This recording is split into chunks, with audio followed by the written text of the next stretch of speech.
যাই হোক, এই দেখেন 4টে বাচ্চা হয়েছে।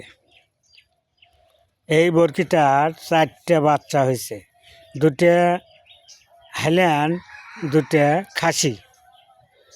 বরকত কোথায় দেখেন, বরকি বেশি পালার দরকার নেই। এরকম দুটো একটা বকরি পাললেই আপনারা এরকম বাচ্চা পাবেন। এই দেখেন এই 4টে বাচ্চা, এই দেখেন এই 3টে, এই দেখেন একটা, 4টে বাচ্চা।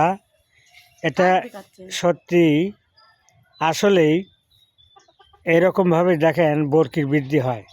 এটা আলাপ কিছু না, আমি আপনাদেরকে আরও 4টে বাচ্চা দেখাবো।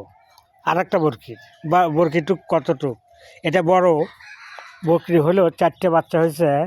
এর সাথে ছোটো বাচ্চা আছে, ছোটো বাচ্চা দেখতে পারবেন, আপনাদের দেখাবো আমি এক্ষুনি, জানান।